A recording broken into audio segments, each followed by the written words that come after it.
Unsolved Mysteries.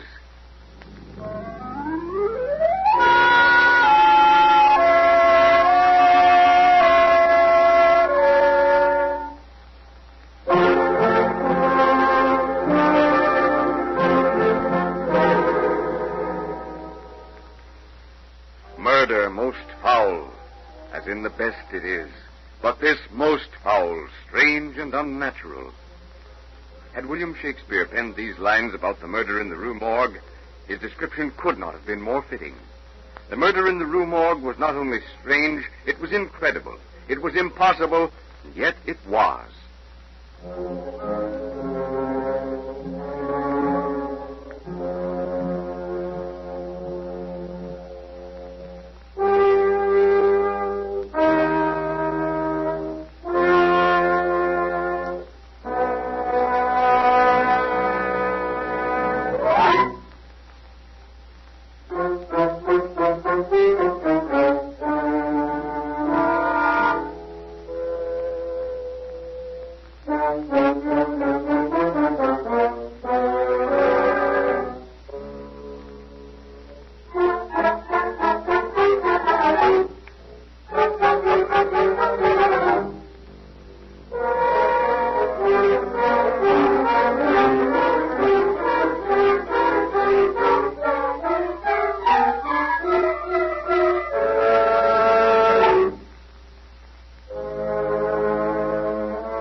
The scene is Paris.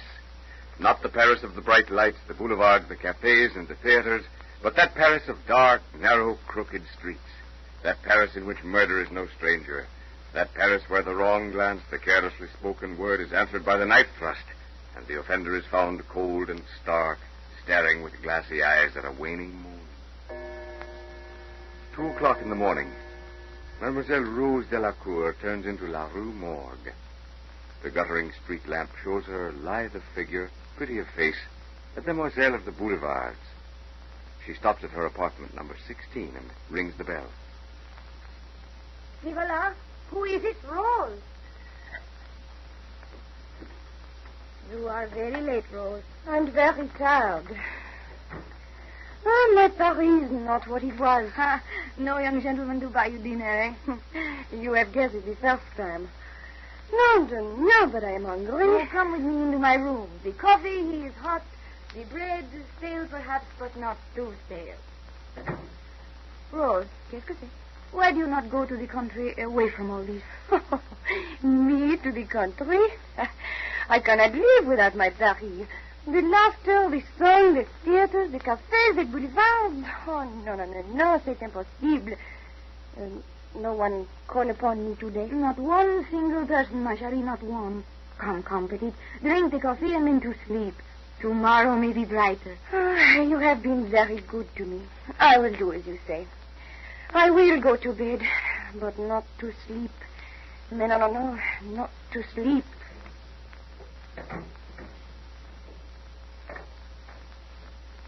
Slowly, Rose Delacour makes her way up the creaky, rickety stairs.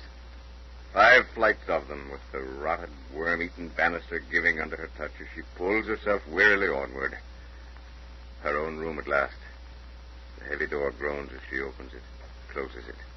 The rasping of the lock as she turns the key. The dull click of the bolts, top and bottom of the door as she forces them home. The one window with its leaded panes of glass slams as she closes it and turns the catch that locks it in place. Dreary silence, broken only by the hammer-like ticks of the old clock as Rose undresses and gets into bed. A puff, and the candle is out, its dying flare showing a wisp of smoke curling ceilingwards.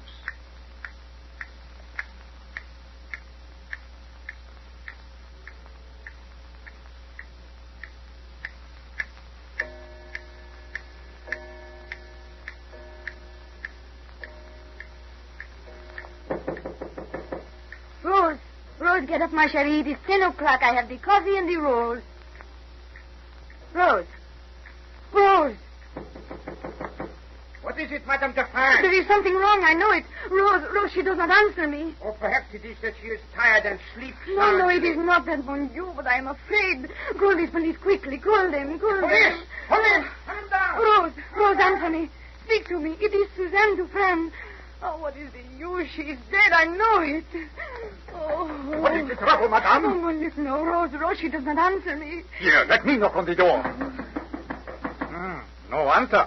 But we break down the door, mon lieutenant? You cannot break down that door without an axe. Oh, Pierre! Yes, mon lieutenant.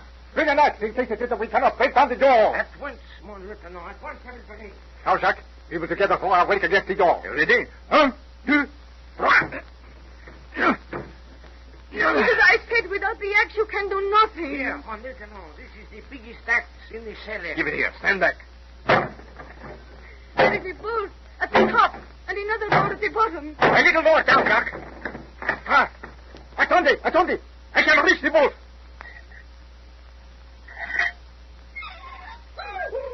Sacré, damn through the heart. Did not leave the knife either. This was no knife. Grâce à Dieu, no. A garnet, a sword or something.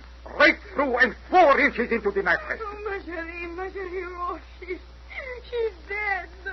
Pierre, take madame out of the room. Oui, mon lieutenant. Come, madame. Send for Monsieur l'Inspecteur. But yes, of a certainty. This is very strange, my lieutenant. The window is locked on the inside. Impossible. Impossible, Lieutenant, it is.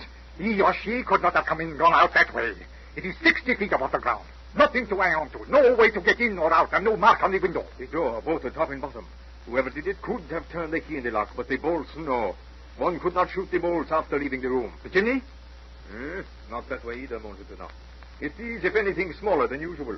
You see, a tile chimney, not even large enough for a cat. Nothing bigger than a bird could get through that chimney. But somebody somehow got in here, kill Rose, and get out again. Madame! Yes, mon lieutenant. Who came in here last night with Rose? No one, not one single person. You are certain? Oh, but yes, Rose came home at 2 o'clock. She rang the bell. I myself opened the door. She drank some coffee in my room, and then she came upstairs. I watched her go. No one could get into the house without passing your room? No, impossible. Pierre looks over the house before 10 o'clock. Then at 10 the door is bolted, and no one can get inside after that without me, Madame Dufresne, seeing them. Then whoever committed the murder must have got in before that and hidden in the house. Oh, but he could not get out again. I have the key to the front door. And anyway, that will not explain how he got into Rose's room. And it does not explain how he gets out again, bolting the bolts on the inside. Sacre bleu, but never before did I see anything like this. No cue, nothing. A bolted door, a locked window, 60 feet above the ground. Impossible to happen, but it does happen. Come, Jacques, we will go to the Sûreté and Monsieur Lecour work on this case. But neither Monsieur Lecour nor any of the other brilliant minds of the French police could find any clue upon which to start an investigation. The apartment was searched, almost torn apart in an effort to find a trap door or secret passage. Nothing, nor the suggestion of anything. Always a bolted door, a locked window. 2 weeks later, Monsieur Lecour is seated in his office at the Sûreté talking to the lieutenant. Bonjour, Monsieur Lecour. Sit down, mon lieutenant. Merci, monsieur. No further development in the Jellicoe case? Nothing, monsieur. I have combed the underworld of Paris, hoping for a chance where the single thing that one might call a clue. Had she any enemies? No, monsieur, not that I can find. No money. Nothing to be robbed of. Un pauvre demoiselle de boulevard. Not worthy of such hatred or such careful planning. You had someone watching at the morgue when Rose Delacour was laid there? Oui, monsieur. Nothing but the usual morbid crowd. No known underworld character. And besides that, everyone that I have picked up as an alibi for that night. You have no suspicion of Madame Dufresne? No, monsieur. Besides, no woman struck that blow. Granted. But she could have admitted the murder and let him out again. That still does not account for the door bolted on the inside. Mais oui, of course, mon lieutenant. Always we come to the door bolted on the inside. Always, monsieur. Till my dying day, I shall find myself face to face with that stout oak door, bolted top and bottom. That leaded glass window, locked on the inside. And Rose Delacour lying there staring unseen at the ceiling. And today, almost half a century later, when the Paris police discuss the murder in the Rue Morgue, they come face to face with the same problem. The locked window, the door bolted top and bottom on the inside. Out of deference to people who are still alive, character names in these unsolved mysteries have been changed. Inasmuch as any solution must of necessity be supposition, liberties of time, place, and character exist in the solution that will be presented after you have heard from your sponsor.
Ladies and gentlemen, the solution for which you have been waiting.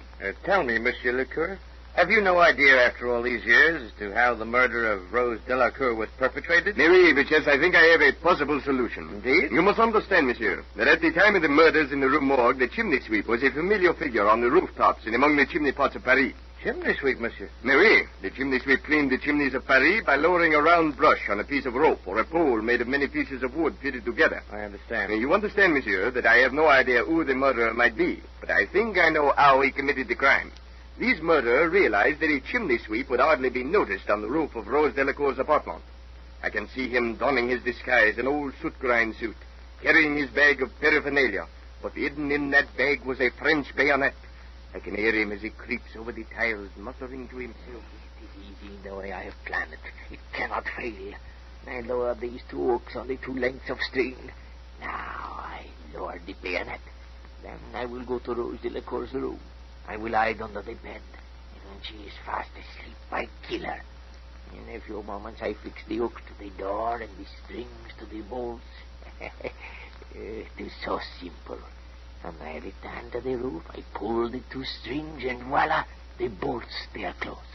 I pull the string and the hooks up the chimney, and yes, I must not forget, the third string, I pull him too, because on that, I have the bayonet.